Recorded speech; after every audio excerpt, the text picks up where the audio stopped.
ಇಳಕಲ್ ನಗರದ ಎಲ್ಲ ಸಾರ್ವಜನಿಕರಿಗೆ ನಮಸ್ಕಾರಗಳು. ಸದ್ಯ ಬೇಸಿಗೆ ಕಾಲ ಪ್ರಾರಂಭವಾಗಿದ್ದು, ಹಿಂದಿನ ವರ್ಷ ನಿರೀಕ್ಷಿತ ಮಟ್ಟದ ಮಳೆಯಾಗದೇ ಇರುವುದರಿಂದ ಜಲಮಟ್ಟಗಳು ಬಹಳ ಆಳದಿಂದ ಆಳಕ್ಕೆ ಹೋಗ್ತಾ ಇವೆ. ಇಳಕಲ್ ಪಟ್ಟಣಕ್ಕೆ ಕುಡಿಯುವ ನೀರಿನ ಸರಬರಾಜು ಆಲ್ಮಟ್ಟಿ ನೀರಿನಿಂದ ನಾವು ನೀರನ್ನು ತೆಗೆದುಕೊಂಡು ಬಂದು ನೀರನ್ನು ಪುರವಠೆ ಮಾಡ್ತಾ ಇದ್ದೇವೆ. ಜಲಾಶಯಗಳಲ್ಲೂ ಕೂಡ ನೀರಿನ ಮಟ್ಟ ದಿನದಿಂದ ದಿನಕ್ಕೆ ಕಡಿಮೆ ಆಗುವಂತಹ ಹಂತದಲ್ಲಿದೆ.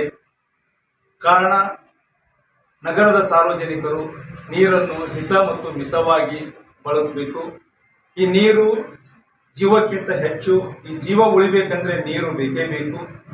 ಕಾರಣ ನೀರನ್ನು ಪವಿತ್ರ ಗಂಗೆಯ ರೂಪದಲ್ಲಿ ನಾವು ಜೋಪಾನ ಮಾಡಿ ಅದನ್ನು ಸಂರಕ್ಷಿಸುವಂತಹ ಒಂದು ಕೆಲಸವನ್ನು ಮಾಡಬೇಕಾಗಿದೆ. ಕಾರಣ ತಾವೆಲ್ಲರೂ ನೀರನ್ನು ಮಿತವಾಗಿ ಹಿತವಾಗಿ ಬಳಸುವುದರ ಜೊತೆಗೆ ನೀರನ್ನು ತಮಗೆ ಸಾಕಾದ ತಕ್ಷಣವೇ ನಲ್ಲಿಯ ಟ್ಯಾಪ್ಗಳನ್ನು ಬಂದ್ ಮಾಡಿಕೊಂಡು ಪೋಲಾಗದಂತೆ ಎಚ್ಚರಿಕೆ ವಹಿಸಬೇಕು. ಜೊತೆಗೆ ಎಲ್ಲಾದರೂ ತಮಗೆ ಸಮಸ್ಯೆಗಳಿದ್ರೆ ಈಗಾಗಲೇ ನಮ್ಮಲ್ಲಿ ಹೆಲ್ಪ್ಲೈನ್ ಅನ್ನು ನಾವು ಮಾಡಿದ್ದೇವೆ. ನೀರು ಸರಬರಾಜು ಕುಡಿಯುವ ನೀರಿನ ಕುಂದುಕೊರತೆಯ ಬಗ್ಗೆ ನಾವು ಹೆಲ್ಪ್ಲೈನ್ ಅನ್ನು ಸ್ಟಾರ್ಟ್ ಮಾಡಿದ್ದೇವೆ. ಅದಕ್ಕೆ ಸಿಬ್ಬಂದಿಯನ್ನು ಹಾಕಿದ್ದೇವೆ. ಆ ನಂಬರ್ ಅನ್ನು ಹೇಳ್ತೇನೆ. ಆ ನಂಬರ್ಗೆ ತಾವು ದೂರವಾಣಿ ಮೂಲಕ ಕರೆ ಮಾಡಿದರೆ ನಮ್ಮವರು ವಿತಿನ್ 24 ಗಂಟೆ ಒಳಗಾಗಿ ನಾವು ಸ್ಪಂದಿಸಿ ತಮ್ಮ ಸಮಸ್ಯೆಯನ್ನು ಇತ್ಯರ್ಥಪಡಿಸಲು ನಾವು ಸದಾ ಸಿದ್ಧರಿದ್ದೇವೆ. ಕಾರಣ ನಗರಸಭೆಯ ಜೊತೆಗೆ ತಾವೆಲ್ಲರೂ ಕೈ ಜೋಡಿಸಬೇಕು ಅಂತ ಈ ಮೂಲಕ ವಿನಂತಿಸಿಕೊಳ್ತಾ ಇದ್ದೇವೆ.